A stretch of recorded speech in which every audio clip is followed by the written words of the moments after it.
Audio Jungle। Hello दोस्तों, नमस्कार। Rajasthan geography जी के टॉपिक वाइज क्वेश्चन हम यहाँ पर देख रहे हैं और आज का टॉपिक है साथियों राजस्थान की जलवायु एवं मृदा। इससे रिलेटेड कुल 25 क्वेश्चन यहाँ पर देखेंगे। अति महत्वपूर्ण क्वेश्चन है, वन लाइनर क्वेश्चन होंगे और विस्तृत व्याख्या सहित होंगे। तो ये सीरीज आपके लिए अति महत्वपूर्ण है अगर आप आगामी प्रतियोगी परीक्षा की तैयारी कर रहे हैं तो चलिए दोस्तों शुरू करते हैं आज की सीरीज को। और चैनल पर पहली बार देख रहे हो तो चैनल को ज़रूर सब्सक्राइब करें, क्योंकि मैं इसी तरह का कंटेंट आप सबके लिए लेकर आता रहता हूँ। आज का पहला क्वेश्चन है साथियों, यहाँ पर देखो, लाल लोमी मृदा पाई जाती है। पहला क्वेश्चन क्या है? लाल लोमी मृदा पाई जाती है, ये कहाँ पर पाई जाती है? तो आपको याद रखना है बांसवाड़ा डूंगरपुर। लाल दोमट मिट्टी की बात करें तो ये उदयपुर, सलूम्बर, डूंगरपुर, बांसवाड़ा, चित्तौड़गढ़ में पाई जाती है। मिश्रित लाल काली मिट्टी की बात करें तो साथियों यहाँ पर याद रखें उदयपुर, सलूम्बर, चित्तौड़गढ़, डूंगरपुर, बांसवाड़ा, भीलवाड़ा। इसके साथ आपको याद रखना है मिश्रित लाल पीली मिट्टी की बात करें तो ये कहाँ पर पाई जाती है? तो सवाई माधोपुर, भीलवाड़ा, अजमेर, ब्यावर, सिरोही। तो देखो हमने यहाँ पर सभी के बारे में महत्वपूर्ण फैक्ट देख लिए हैं। लाल लोमी मृदा की बात हो रही थी, इसी के साथ हमने लाल दोमट मिट्टी, मिश्रित लाल काली मिट्टी और मिश्रित लाल पीली मिट्टी सभी के बारे में हमने यहाँ पर जाना। तो ये सीरीज इसी प्रकार होने वाली है साथियों। व्याख्यात्मक रूप में हम प्रत्येक क्वेश्चन को यहाँ पर देखेंगे। अगला क्वेश्चन देखो, क्वेश्चन है काली मिट्टी किसके लिए उपयुक्त है? काली मिट्टी में कौन सी फसल का अच्छा उत्पादन होता है? तो यहाँ पर आप क्या बताएंगे? कपास और नकदी फसलों के लिए ये उपयुक्त है काली मिट्टी, ये आप याद रखेंगे। यहाँ पर राज्य के दक्षिणी पूर्वी भाग, कोटा, बूंदी, बारा, झालावाड़ और सवाई माधोपुर में ये पाई जाती है काली मिट्टी। बारीक कण होते हैं इसके और नमी धारण की उच्च क्षमता पाई जाती है।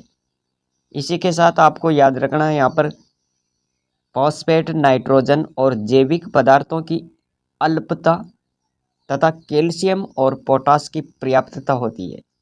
तो ये हो गई किसकी बात है? काली मिट्टी की बात। यहीं पर देखो तीसरा क्वेश्चन है, पर्वतीय मिट्टी कहाँ पर पाई जाती है? अब यहाँ पर पर्वतीय मिट्टी की बात हो रही है तो इसमें आप क्या याद रखेंगे? पर्वतीय मिट्टी पर्वतीय क्षेत्रों में पाई जाती है, जैसे कि आप यहाँ पर देख रहे हैं यह मिट्टी अरावली की उपत्यका में पाई जाती है, उपत्यका में पाई जाती है। जिले याद रखें यहाँ पर सिरोही है, उदयपुर है, पाली, अजमेर, ब्यावर, अलवर, कोटपुतली, बहरोड जिलों के पहाड़ी इलाकों में पर्वतीय मिट्टी पाई जाती है। इस मिट्टी की गहराई कम होने के कारण खेती के लिए अनुपयुक्त है यह, तो ये भी आप याद रखेंगे। यहाँ पर चौथा क्वेश्चन देख लेते हैं, क्या है चौथा क्वेश्चन? बनास के प्रवास क्षेत्र की मृदा है। अब यहाँ पर बनास के प्रवास क्षेत्र की कौन सी मिट्टी है? तो वो है भूरी मिट्टी। और जिले वाइज देखें तो यहाँ पर देखो भीलवाड़ा, अजमेर, ब्यावर, टोंक, सवाई माधोपुर। इस मिट्टी में नाइट्रोजन और फॉस्फोरस तत्वों का अभाव पाया जाता है। इस मिट्टी में नाइट्रोजन एवं फॉस्फोरस तत्वों का अभाव पाया जाता है। यह बनास के प्रवास क्षेत्र की मृदा है। इसी के साथ आप याद रखें ये कृषि के लिए उपयुक्त मिट्टी मानी जाती है, भूरी मिट्टी। तो इस प्रकार आपको ये व्याख्यात्मक रूप देखने को मिलेगा प्रत्येक क्वेश्चन में। अगर वीडियो पसंद आ रहा है तो दोस्तों वीडियो को लाइक ज़रूर कर दीजिए, क्योंकि इससे हमारा हौसला बुलंद होता है और हम टाइम टू टाइम आपके लिए क्लास अपलोड करते रहते हैं। अगला क्वेश्चन देखिए, यहाँ पर क्वेश्चन है राजस्थान में रेतीली और बलुई मिट्टी वाला क्षेत्र कौन सा है? बलुई मिट्टी वाला क्षेत्र की बात करें, रेतीली मिट्टी की बात करें तो यहाँ पर आप क्या बताएंगे? शुष्क प्रदेश के जैसलमेर, बाड़मेर, बालोतरा, जोधपुर, बीकानेर, नागौर, चूरू, झुंझुनू, डीडवाना, कुचामन, फलोदी। ये जिले आप याद रखेंगे यहाँ पर स्थान है और इसका कण मोटा होता है। रेतीली मिट्टी के बारे में आपको याद रखना है साथियों, रेतीली मिट्टी का कण कैसा होता है? मोटा होता है। इसका कण मोटा होता है और नमी क्षमता निम्न होती है। कैल्शियम लवणों की अधिकता पाई जाती है, तो ये भी आप यहाँ पर याद रखेंगे साथियों। नाइट्रोजन और कार्बनिक लवणों की अल्पता होती है, जबकि खरीफ फसल के लिए ये उपयुक्त मानी जाती है, जैसे बाजरा, मोठ, मूंग, इनके लिए ये उपयुक्त है। तो ये आप रेतीली मिट्टी के बारे में याद रखेंगे यहाँ पर। और ये कहाँ पर पाई जाती है? जैसलमेर, बाड़मेर, बालोतरा, जोधपुर, बीकानेर, नागौर, चूरू, झुंझुनू, डीडवाना, कुचामन, फलोदी, इन जिलों के अंदर ये रेतीली मिट्टी पाई जाती है। आगे बात करते हैं। इसी प्रकार 6 नंबर का क्वेश्चन देख लेते हैं। लवणीय मिट्टी पाई जाती है। अब यहाँ पर बात किसकी हो रही है? लवणीय मिट्टी। लवणीय मिट्टी कहाँ पर पाई जाती है? तो ये जिले याद रखेंगे यहाँ पर आप। गंगानगर, बीकानेर, बाड़मेर, बालोतरा, जालौर। गंगानगर, बीकानेर, बाड़मेर, बालोतरा, जालौर, यहाँ पर लवणीय मिट्टी पाई जाती है। और क्षारीय एवं लवणीय तत्वों की अधिकता के कारण ये अनुपजाऊ मिट्टी है दोस्तों।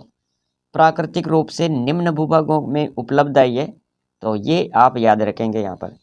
7 नंबर का क्वेश्चन देखो, मक्का के लिए उपयुक्त मृदा कौन सी है? मक्का के लिए उपयुक्त मिट्टी कौन सी है? तो वो है लाल दोमट मिट्टी। लाल दोमट मिट्टी याद रखेंगे। मक्का की फसल के लिए ये उपयुक्त है और नमी धारण की अद्भुत क्षमता इसमें पाई जाती है। इसके कण कैसे होते हैं?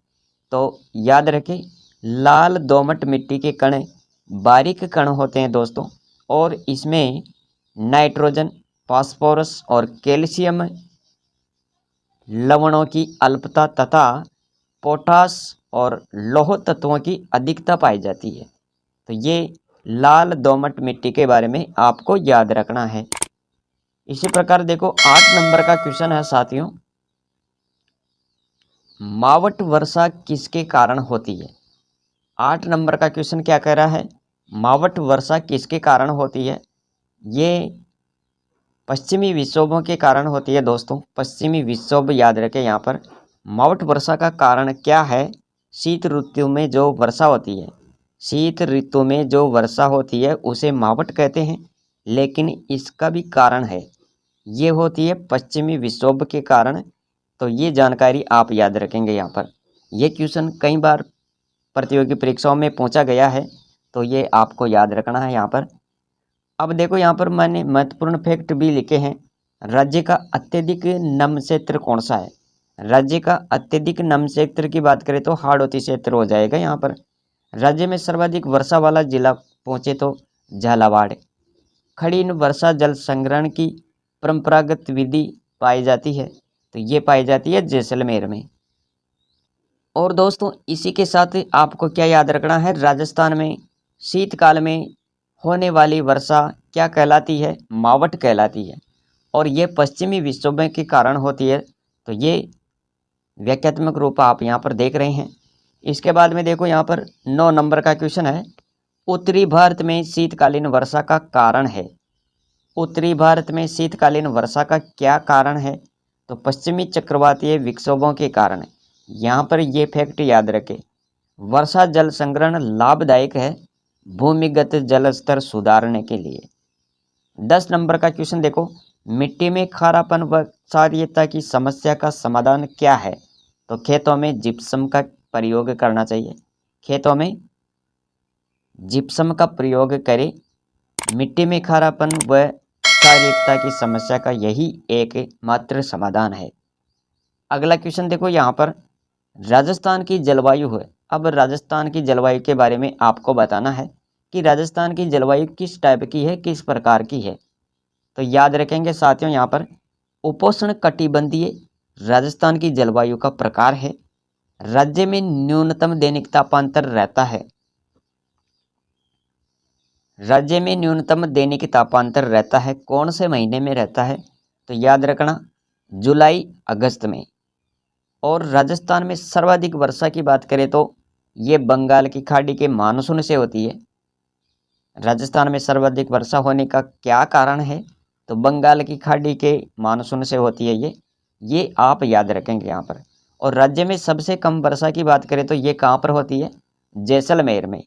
राज्य में सर्वाधिक वर्षा वाला जिला पूछे तो झालावाड़। राज्य का सर्वाधिक वर्षा वाला स्थान पूछे तो माउंट आबू, सिरोही। माउंट आबू याद रखना। और राज्य में मुख्य रूप से वर्षा वाले महीने पूछे, यानी कौन से महीने में राजस्थान में सर्वाधिक वर्षा होती है, या मुख्य रूप से वर्षा वाले महीने कौन से हैं? तो जुलाई अगस्त याद रखना दोस्तों। राज्य में शीत ऋतु में होने वाली वर्षा मावट कहलाती है, जो कि हमने अभी पिछले क्वेश्चन में हमने ये भी पढ़ लिया था। यहाँ पर शीत ऋतु में वर्षा का क्या कारण है? पश्चिमी विक्षोभों से। अगला क्वेश्चन देखो यहाँ पर 12 नंबर का क्वेश्चन है, और क्वेश्चन क्या कह रहा है? लाठी सीरीज क्या है? लाठी सीरीज ये भूगर्भिक जलपट्टी है दोस्तों, और ये भूगर्भिक जलपट्टी जिसे लाठी सीरीज के नाम से जाना जाता है, और इसमें पाई जाने वाली सेवन घास को गोडावण की प्रजनन स्थली माना जाता है। भूगर्भिक जलपट्टी का विस्तार की बात करें तो ये पोखरण से मोहनगढ़ के मध्य जैसलमेर तक है। यहीं पर आपको याद रखना है, लाठी सीरीज के नज़दीक एक कुआं है जिसे चांदन, नलकूप या थार का घड़ा कहते हैं। यह भी क्वेश्चन कई बार पूछा गया है, तो दोस्तों याद रखिएगा। जैसलमेर नगर के दक्षिण में स्थित आकलवुड फॉसिल्स पार्क है, और यहाँ पर वनस्पति के जीवावशेष पाए जाते हैं। ये भी आपको यहाँ पर याद रखना है साथियों। अति महत्वपूर्ण फैक्ट मैंने यहाँ पर ऐड किए हैं। राजस्थान राज्य जल विकास निगम लिमिटेड की स्थापना कब की गई थी? राजस्थान राज्य जल विकास निगम लिमिटेड की स्थापना 1984 में होती है। राजस्थान राज्य जल विकास निगम लिमिटेड से संबंधित है, और इसकी स्थापना 1984 में। इसका मुख्यालय जयपुर में है, और उद्देश्य क्या है इसका? तो जल संरक्षण एवं विकास। सिंचाई प्रबंधन और प्रशिक्षण संस्थान की बात करें तो इसकी स्थापना होती है 1984 में, और इसका मुख्यालय कोटा में है। इसका मुख्यालय कहाँ पर है? कोटा। उद्देश्य क्या है? जल संरक्षण करने वालों को प्रोत्साहन करना तथा सिंचाई कृषि विभाग के कर्मचारियों का जल संरक्षण से संबंधित प्रशिक्षण देना, ये इनका मुख्य उद्देश्य है, जो आप याद रखेंगे। जल ग्रहण विकास कार्यक्रम की बात करें तो यहाँ पर याद रखना, इसकी स्थापना होती है 1995 से 1996। उद्देश्य क्या है इसका? वर्षा जल को एकत्रित करना, चारागाह का विकास करना, मिट्टी के कटाव को रोकना। तो ये आप याद रखेंगे यहाँ पर। अगला क्वेश्चन देखो 14 नंबर का क्वेश्चन है, किस ऋतु का उपनाम प्रत्यावर्तन समय है? प्रत्यावर्तन समय, तो वह ऋतु है शीत ऋतु। इसे कहते हैं लौटता हुआ मानसून। याद रखना, ये अधिकतम तापमान होता है 20 डिग्री से 28 डिग्री सेल्सियस। न्यूनतम तापमान की बात करें तो कि न्यूनतम तापमान ये आपको याद रखना है। सीली क्या है? शीत लहरों को स्थानीय भाषा में सीली कहते हैं। पाला पड़ना, जब तापमान 0 डिग्री सेल्सियस से भी नीचे चला जाता है, जिसे क्या कहेंगे? पाला पड़ना। राजस्थान का सबसे ठंडा महीना कौन सा है? जनवरी है। भारत का सबसे ठंडा महीना कौन सा है? दिसंबर है। गुलाबी सर्दी, दीपावली के आसपास के समय में पड़ने वाली सर्दी को गुलाबी सर्दी कहते हैं। ये याद रखना यहाँ पर। लौटते हुए मानसून से भारत के तमिलनाडु यानी कोरोमंडल तट में क्या होती है? वर्षा होती है। 15 नंबर का क्वेश्चन देखो यहाँ पर, राजस्थान के शुष्क जलवायु प्रदेश में वनस्पति पाई जाती है। कौन सी वनस्पति पाई जाती है? तो याद रखना यहाँ पर मरुद्भिद या जीरोफाइट्स वनस्पति। शुष्क जलवायु प्रदेश से संबंधित क्षेत्र में मरुद्भिद या जीरोफाइट्स प्रकार की वनस्पति पाई जाती है। अगला क्वेश्चन देखो, अगला क्वेश्चन क्या है? खरीफ की फसल की बुआई किस माह में होती है? खरीफ की फसल की बुआई की बात करें तो ये जून जुलाई में होती है, और किसान दिवस मनाया जाता है 23 दिसंबर को। कृषि राज्य सूची का विषय है, यह भी याद रखेंगे यहाँ पर। अति महत्वपूर्ण फैक्ट है दोस्तों ये। और 17 नंबर का क्वेश्चन है, होहोबा कृषि फार्म कहाँ पर स्थित है? यह जयपुर और सीकर में स्थित है। छप्पन का मैदान स्थित है, यह प्रतापगढ़ बांसवाड़ा के बीच का क्षेत्र छप्पन का मैदान कहलाता है। और बांसवाड़ा और प्रतापगढ़ के बीच 56 गांवों नदी नालों का समूह छप्पन का मैदान कहलाता है। छप्पन की पहाड़ियों की बात करें तो ये छप्पन की पहाड़ियाँ ये सिवाना बालोतरा में आती है। इसी के साथ आप याद रखें यहाँ पर राजस्थान का प्रमुख खाद्यान्न कौन सा है? तो राजस्थान का प्रमुख खाद्यान्न बाजरा है। तो यहाँ पर आप क्या याद रखेंगे? बाजरा खरीफ की फसल है। 20 नंबर का क्वेश्चन है, शुष्क जलवायु प्रदेश में औसत वर्षा कितनी होती है? शुष्क जलवायु प्रदेश में औसत वर्षा कितनी होती है? तो दोस्तों आपको याद रखना है, औसत वर्षा की बात करें तो 0 से लेकर औसत वर्षा कितनी होती है? 0 से 20 सेंटीमीटर। 0 से 20 सेमी याद रखना है। और औसत तापमान ग्रीष्म ऋतु में होता है, औसत तापमान ग्रीष्म ऋतु में 34 डिग्री से 40 डिग्री सेल्सियस, जबकि शीत ऋतु में 12 डिग्री से लेकर 16 डिग्री सेल्सियस पाया जाता है।